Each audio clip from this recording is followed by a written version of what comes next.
Donc, yo les potes, c'est Noajuro, j'espère que vous allez bien. On se retrouve pour une nouvelle vidéo aujourd'hui.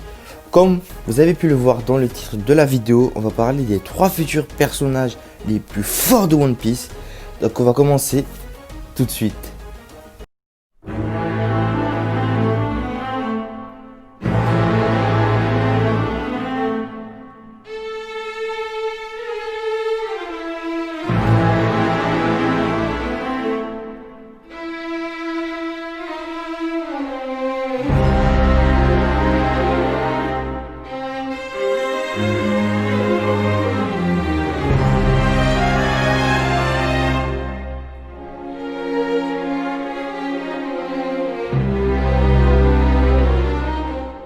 Comme je vous l'ai dit avant l'intro, on va parler des 3 futurs persos les plus forts de One Piece.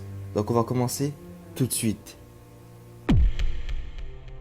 Usopp étant un personnage assez lambda dans le monde de One Piece et présenté comme un personnage assez faible, pourra peut-être lui devenir à son tour l'un des personnages les plus dangereux de One Piece. Petite partie humour est terminée, on va enfin reprendre le monde de One Piece. J'espère que vous êtes prêts, ça va être vraiment très intéressant. Sur ce, on commence tout de suite. Marshall D. Teach, plus connu sous le nom de Barbe Noire. Sa première apparition était au chapitre 233. C'est un utilisateur du Yami Yami no Mi et du Gura Gura no Mi. Et ce personnage sera au top du monde de One Piece.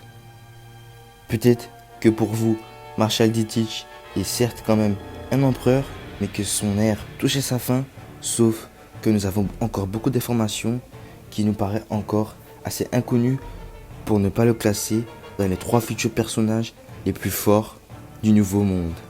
Nous avons déjà pu le voir dans certains épisodes de One Piece que oui, Barbe Noire était capable de voler les fruits du démon, tout comme son équipage, et c'est ce qui fait pour moi l'un des 3 futurs personnages les plus forts de One Piece.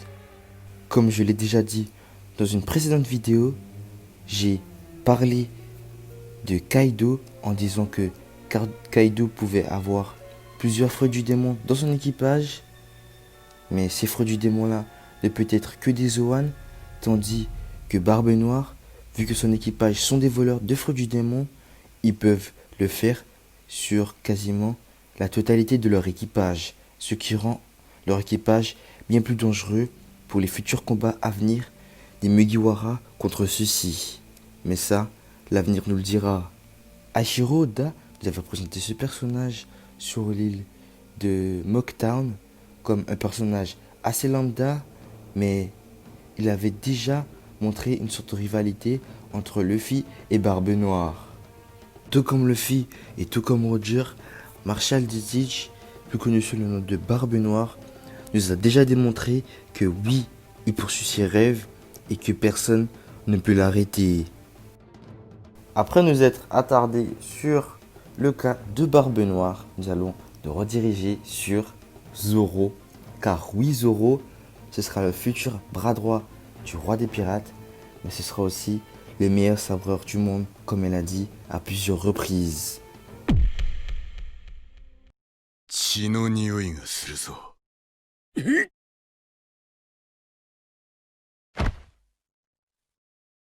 お前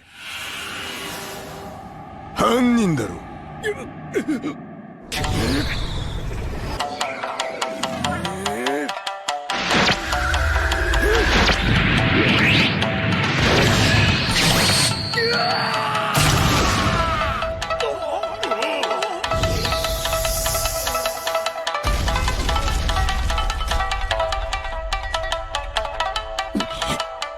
すまん、キンエモン。 Zoro nous a déjà démontré dans le monde de One Piece que Zoro était très fort et que oui, c'est le seul caractère fort du Mugiwara qui est capable de sermonner Luffy sans que Luffy ne dise quelque chose en rigolant. Car oui, Zoro, c'est son bras droit, mais c'est un peu aussi comme son frère. Zoro nous a déjà démontré sa loyauté à plusieurs reprises, car Zoro nous a été présenté comme un chasseur de pirates. Sauf qu'au fil du temps, sa relation envers son capitaine a changé. Il a vu que Luffy était un homme de conviction. Il nous a démontré à plusieurs reprises que même son objectif d'être le meilleur sabreur du monde, il était capable de le mettre de côté pour d'abord sauver son capitaine. 頼む。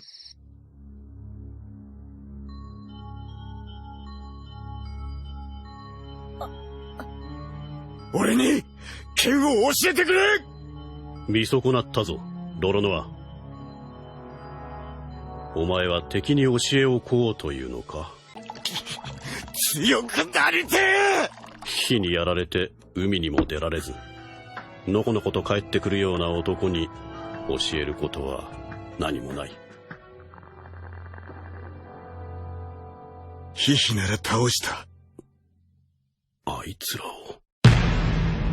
あとはお前の首だけだ。俺をまだ敵と見定めていて、なぜ俺に頭を下げ、教えを請う。何のためにだ。お前を超えるため。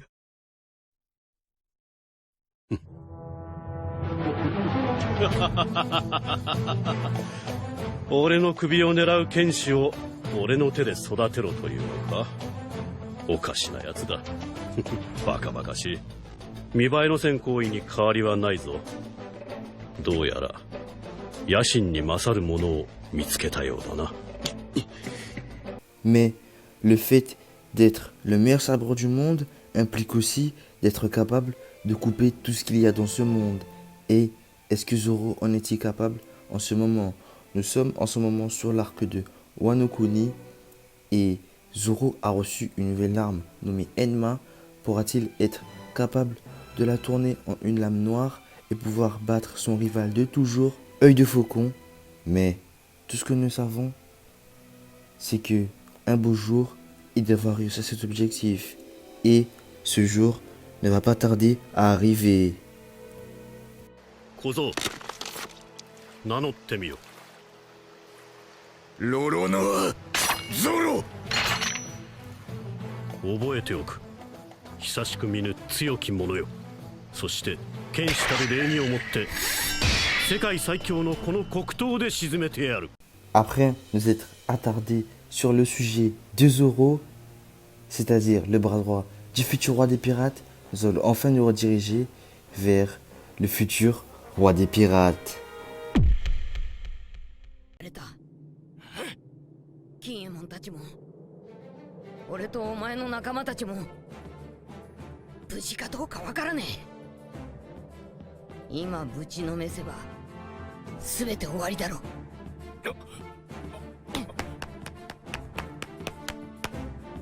カイドウ、こっちだー。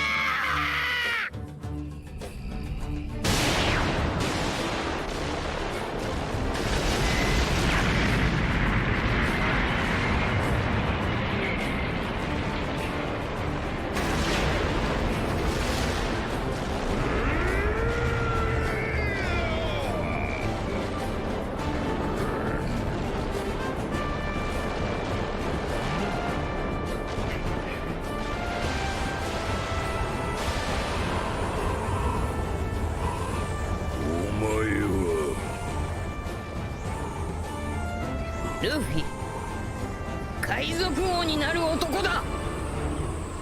Pour avoir déjà parlé sur le sujet de Luffy dans plusieurs de mes vidéos que vous pouvez regarder dans la description ou sur ma chaîne YouTube, nous allons faire une petite analyse sur ce sujet. Depuis le début du manga, nous avons pu voir l'évolution de Luffy entre la réunification de son équipage, entre son entraînement de 2 ans et surtout sa bataille envers les empereurs. Après s'être battu du côté de Big Mom, nous avons vu qu'il manquait quand même quelque chose à Luffy pour être un empereur et pour être le futur roi des pirates. Mais nous nous sommes redirigés du côté de Wano Kuni et nous avons pu voir l'écart de puissance qui séparait Luffy de Kaido. Nous avons pu voir que Luffy était certes puissant car il pouvait balader Kaido dans à peu près tous les sens, sauf que Luffy ne faisait de réels dégâts à celui-ci. Après que Luffy ait pu se faire arrêter, il a vu et remarqué que les écailles de celui-ci étaient assez dures, car oui, dans la mythologie asiatique, les dragons sont réputés pour avoir des écailles assez dures. Mais Luffy, ayant maîtrisé le haki d'observation, a demandé de l'aide à Yogoro le Fleuri de lui apprendre le Ryuo, ou plus connu sous le nom de haki de l'armement avancé. Tout ce que nous savons, c'est que Luffy l'a maîtrisé et que maintenant Luffy est prêt pour battre Kaido et se rapprocher du titre de roi des pirates. Mais tout ce que nous pouvons espérer dans le monde de One Piece pour les téléspectateurs et pour les lecteurs des scans, c'est que Luffy, ayant battu Kaido, se redirige un peu plus du trône. Mais ça, seul l'avenir nous le dira.